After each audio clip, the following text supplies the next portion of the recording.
Assalamualaikum warahmatullahi wabarakatuh. Innal hamdalillah nahmaduhu wa nasta'inuhu wa nastaghfiruh wa na'udzu billahi min shururi anfusina wa sayyiati a'malina. May yahdihillahu fala mudilla lahu wa may yudlil fala hadiya lahu. Asyhadu an la ilaha illallah wahdahu la syarika lah wa asyhadu anna Muhammadan abduhu wa rasuluhu, amma ba'd.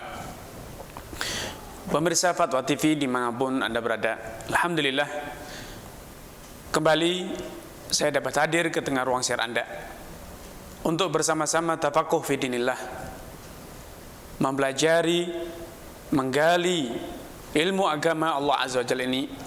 Semoga dengan bekal ilmu agama ini Allah Subhanahu wa Ta'ala menumbuhkan semangat dalam diri kita untuk terus beramal, untuk terus istiqamah di jalan agamanya. Tidak luput salawat serta salam untuk kita aturkan kepada Nabi kita Nabi Muhammad sallallahu alaihi wasallam, kepada keluarga dan juga sahabat-sahabatnya yang telah membuktikan ketulusan niat, kesungguhan perjuangan demi tegaknya dinul Islam.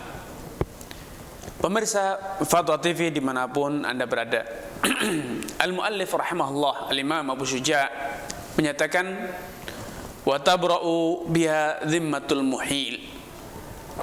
Di antara hukum hawalah, mentransferkan hutang, adalah bila telah terjadi kesepakatan antara pihak kreditur dengan pihak debitur, pihak yang menghutangi dengan pihak yang dihutangi. Ketika telah terjadi kesepakatan agar pihak yang menghutangi, yaitu pihak kreditur, menagihkan piutangnya kepada pihak ketiga, maka pihak debitur, pihak yang berhutang, dianggap tabra' dhimmatuhu, telah gugur kewajibannya, alias telah dianggap lunas. Ya. Sehingga dari pernyataan al-muallif ini kita dapat simpulkan beberapa kesimpulan penting. Yang pertama, pernyataan muallif ini ketika beliau mengatakan wa tabra' dhimmatul muhil, bahwa tanggung jawab pihak yang berhutang atau debitur itu telah bebas dari tagihan, dari tanggungan hutang. Ini membuktikan bahwa hawalah bukanlah jual beli, tetapi hawalah adalah instrumen pembayaran hutang. Poin kedua yang juga dapat kita simpulkan dari penjelasan ini, bahwa ketika hawalah itu telah dicapai kesepakatan antara kreditur dengan debitur dengan kriteria yang telah disebutkan sebelumnya, maka pihak kreditur, pihak yang menghutangi tidak lagi berhak untuk menuntut atau meminta tagihan, meminta pembayaran kepada al-muhil, yaitu pihak debitur yang telah mentransferkan hutangnya, tanggungan hutangnya, tagihan hutangnya kepada pihak ketiga. Kenapa demikian? Karena seperti diutarakan sebelumnya, hawalah itu adalah salah satu instrumen pembayaran hutang. Sehingga dengan mentransferkan tagihan berarti pihak debitur, pihak yang berhutang telah melunasi, telah membayar. Apalagi secara de facto pada kenyataannya pihak ketiga dalam kondisi malik, dalam kondisi mampu, dalam kondisi memiliki kecukupan dana finansial untuk melakukan pembayaran hutang piutang. Sedangkan Rasulullah SAW bersabda, "Idza uhila ahadukum ala mali falyatba." Kalau tagihanmu itu ditransferkan, alias engkau tagihanmu itu dialihkan kepada pihak ketiga yang ternyata dia itu adalah mali, mampu, memiliki keuangan yang cukup, finansial yang bagus, kondisi finansialnya baik, maka falyatba, maka nurutlah, maka terimalah. Ya. Sehingga dari kata-kata falyatba, para ulama kemudian menyimpulkan bahwa pihak kreditur ketika diminta untuk menagihkan atau diberi kuasa untuk menagihkan piutangnya kepada pihak ketiga, dan pihak ketiga ternyata adalah pihak yang kondisi finansialnya baik, bagus, mampu untuk melakukan bayaran, kooperatif dengan setiap tagihan, maka kata-kata falyatba disimpulkan dari sini adalah sebuah perintah, dan perintah itu biasanya memiliki arti wajib. Dan ketika itu telah dilakukan, pihak kreditur telah menerima hawalah ini, bersepakat untuk menagihkan piutangnya pada pihak ketiga, maka mafhumnya bahwa dia tidak lagi berhak untuk menagihkan piutangnya kepada pihak pertama atau yang disebut dengan al-muhil. Kenapa? Karena pihak muhil telah melakukan kewajibannya, yaitu membayar hutang dengan cara mentransferkan hutangnya kepada pihak ketiga. Kemudian ketika secara mafhum pula, ketika pihak kreditur setelah sepakat untuk menagihkan piutangnya kepada pihak ketiga, dan ternyata dia kembali lagi menagihkannya kepada pihak pertama, itu berarti dia belum menjalankan perintah Nabi ini. Falyatba, hendaknya dia terima transfer tersebut, transfer penagihan tersebut, ya. Sehingga ketika dia masih kembali lagi, berarti dia belum menjalankan perintah ini, dan tentu ini tidak sejalan dengan perintah Nabi Shallallahu Alaihi Wasallam.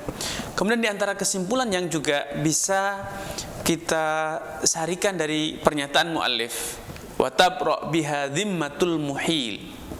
Muallif dalam pernyataan ini tidak memberikan perincian lebih lanjut bahwa setelah terjadinya kesepakatan hawalah, transfer hutang piutang, maka pihak pertama, pihak debitur yang berhutang, setelah berhasil mengadakan kesepakatan dengan pihak kreditur agar kreditur menagihkan piutangnya kepada pihak ketiga, di sini tidak ada perincian lebih lanjut. Apakah kemudian pihak ketiga yang semula dia itu adalah pihak yang mali, pihak yang kondisi keuangannya bagus, atau dia kondisinya tidak bagus, atau kondisinya bagus kemudian berubah menjadi pihak yang gagal bayar, potensi gagal bayar, atau keuangannya menjadi rusak. Tidak ada perincian lebih lanjut. Alias apapun kondisinya, setelah terjadi kesepakatan transfer hutang piutang, berarti pihak kreditur tidak lagi berhak untuk menagihkan kepada debitur.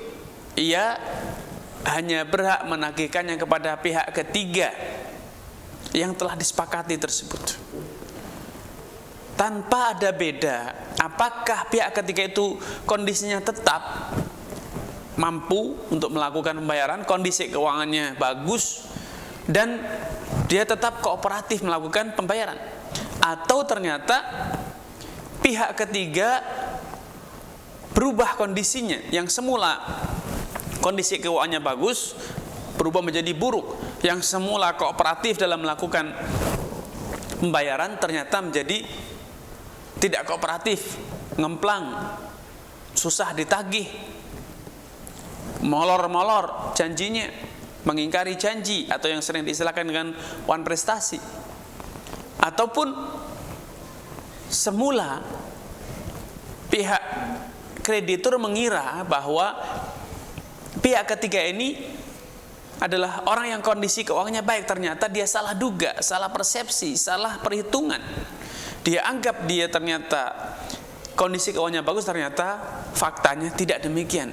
Muallif sama sekali tidak memberikan perincian yang ini dapat kita fahami, berarti apapun kondisinya, setelah terjadi kesepakatan transfer hutang piutang antara kreditur dengan debitur agar kreditur menagihkan piutangnya kepada pihak ketiga, setelah terjadi kesepakatan ini tidak lagi ada kata balik, tidak lagi ada kata pembatalan atau menyesal. Kenapa? Karena konsekuensi dari hawalah,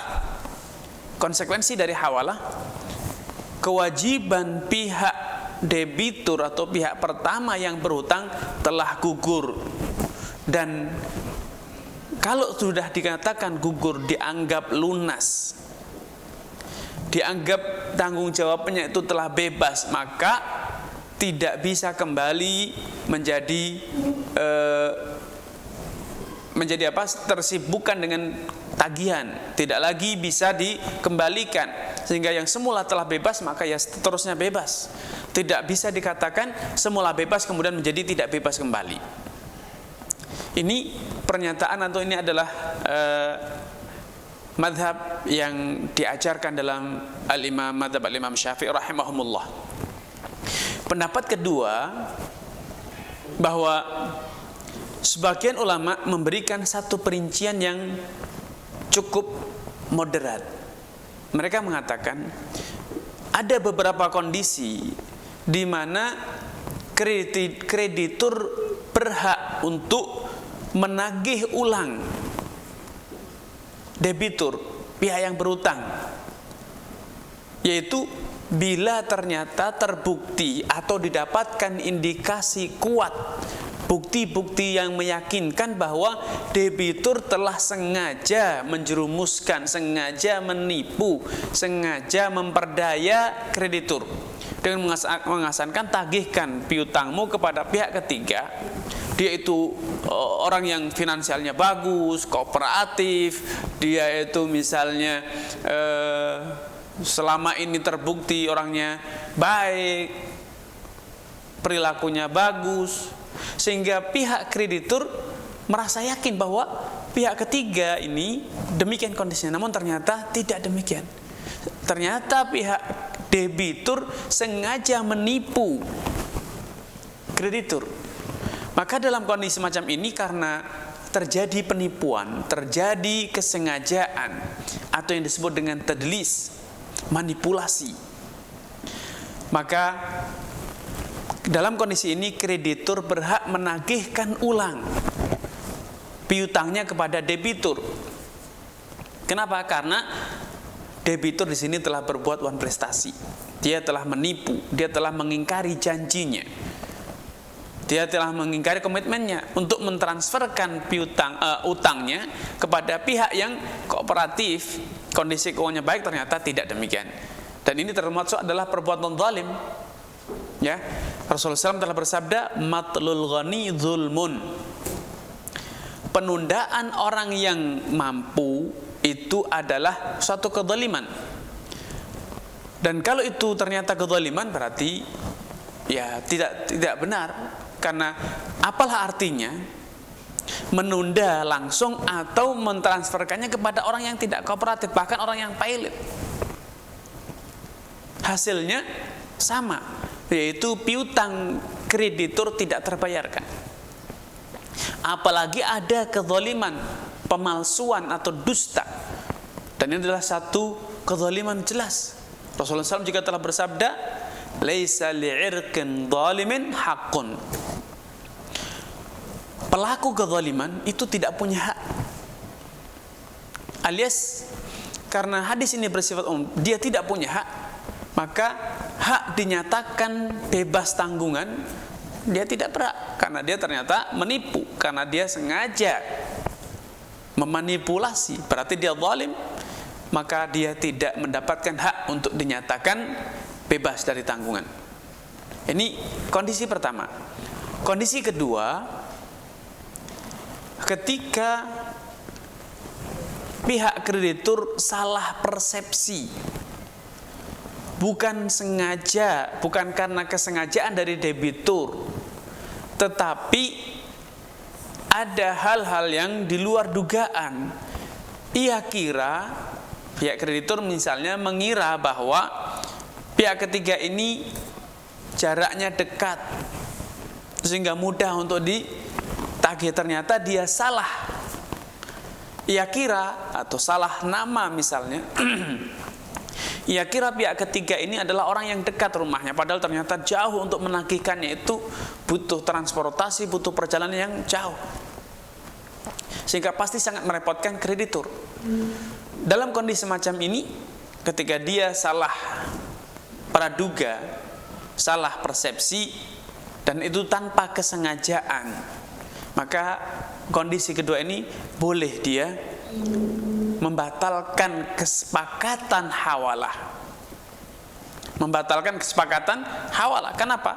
Karena salah satu prinsip besar dalam hukum muamalah, bahwa setiap muamalah dalam Islam haruslah dilakukan, dijalankan dengan dasar suka sama suka. Harus ada unsur taradin. Dan kalau ternyata pihak kreditur salah persepsi, kemudian terbukti bahwa pihak ketiga tidak seperti yang dia duga, maka terbukti pula sejatinya pihak kedua atau yang disebut dengan kreditur sebetulnya dia tidak rela, tidak ridho dengan transfer piutang ini. Kenapa? Karena ternyata tidak seperti yang dia duga. Ya. Kondisi ketiga, kalau ternyata pihak ketiga itu berubah kondisinya di saat kreditur belum sempat menagihkan, ya, terjadi kesepakatan transfer utang piutang dengan asumsi bahwa pihak ketiga ini atau yang al-muhal alaihi itu mampu untuk melakukan pembayaran. Ternyata setelah terjadi kesepakatan, ternyata pihak ketiga meninggal dunia. Pihak ketiga pailit, rumahnya kebakaran, asetnya terkena banjir, hanyut semua misalnya.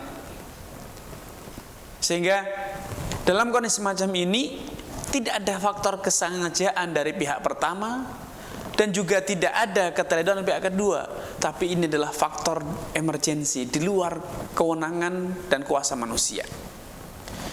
Sehingga semula yang kedua belah pihak telah mencapai kesepakatan dengan asumsi pihak ketiga ini adalah pihak yang kooperatif, kondisi keuangannya bagus, ternyata terbukti tidak sesuai dengan fakta. Walaupun tanpa ada kesengajaan dari kedua belah pihak, pihak kreditur ataupun pihak debitur.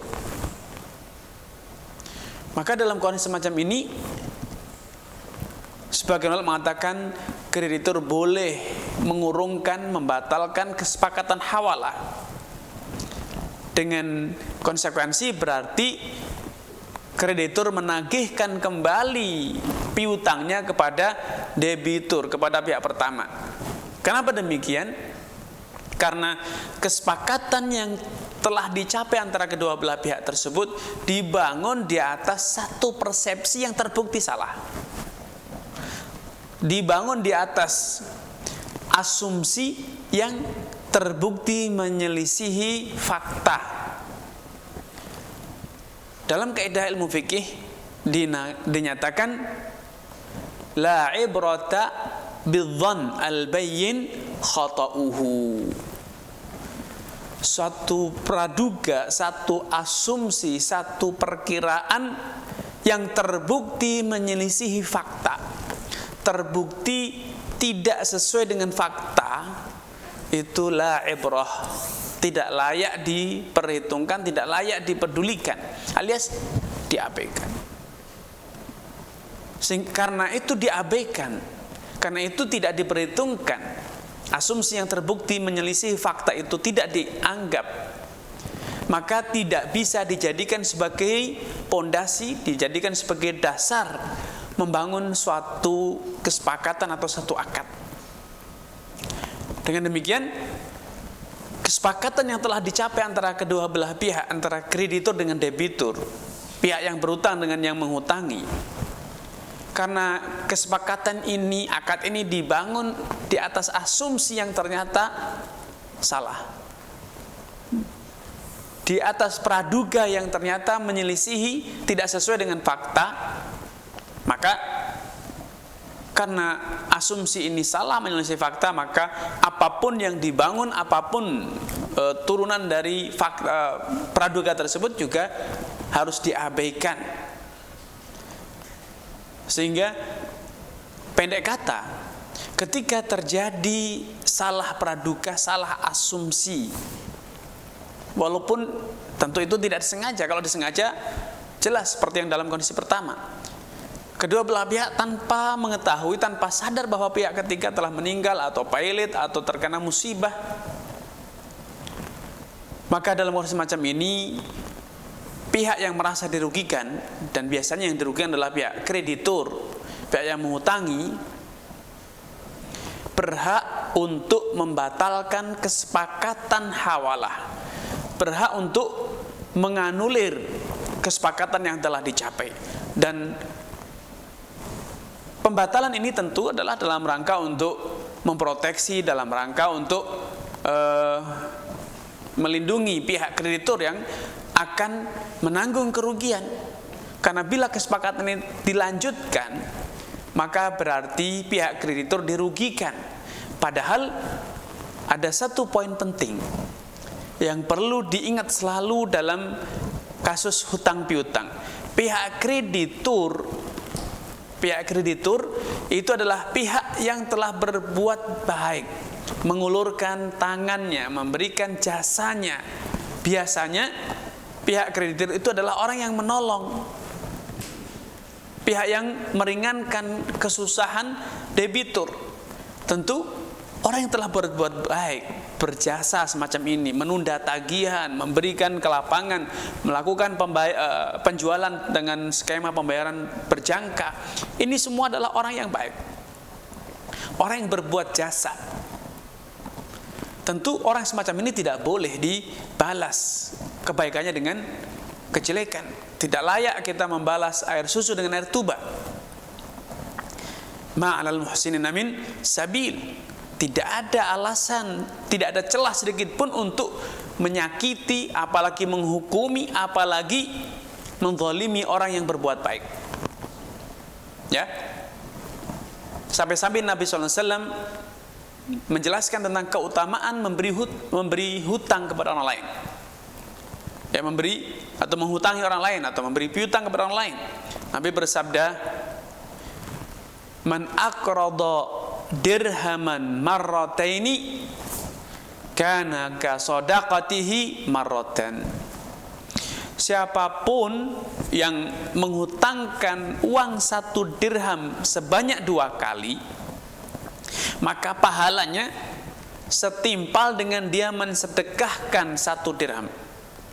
Ya, saya ulang, siapapun yang menghutangkan 1 dirham 2 kali, hari ini menghutangkan 1 dirham, besok dibayar menghutangkan lagi 1 dirham, kemudian dibayar kembali, walaupun uangnya kembali.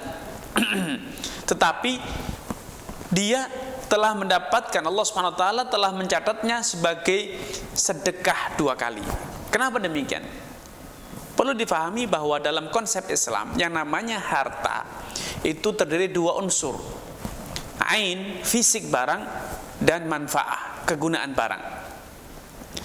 Nah, ketika secara fisik dirham itu digunakan, dibelanjakan, dan kemudian dikembalikan lagi, dibayar lagi, kemudian dihutangkan, digunakan oleh belanja orang yang berhutang, kemudian dikembalikan lagi, berarti ada 2 kali, 2 kasus di mana dalam 2 waktu ini manfaat dari uang yang dia miliki diberikan kepada orang lain. Maka ini senilai dengan mensedekahkan 1 dirham sekali. Nah, dari pertimbangan-pertimbangan inilah yang kemudian sebagian ulama mengatakan bahwa kalau ternyata kesepakatan hawalah itu dibangun di atas praduga yang tidak nyata, menyelisihi fakta, dikira pihak ketiga ini finansialnya baik, kondisi ekonominya bagus, ternyata telah berubah, pailit, terkena musibah, maka dalam kondisi semacam ini karena kesepakatan hawalah dibangun di atas praduga yang tidak nyata, maka pihak kreditur berhak secara hukum untuk menagihkan piutangnya kepada debitur kembali, ya. Menagihkan kembali piutangnya kepada pihak debitur karena pihak ketiga yang disebut al-muhal alaih ini ternyata terbukti tidak mampu untuk melakukan pembayaran, ya. Ini beberapa hukum dari akad hawalah, dan ini mengakhiri pembahasan kita pada kesempatan yang berbahagia ini. Semoga Allah Subhanahu wa taala menambahkan hidayah dan taufiknya kepada kita semuanya dan menjadikan ilmu yang kita pelajari ilmu yang nafi', yang bermanfaat, untuk kemudian bisa kita amalkan dan kita ajarkan. Billahi taufiq wal hidayah. Wassalamualaikum warahmatullahi wabarakatuh.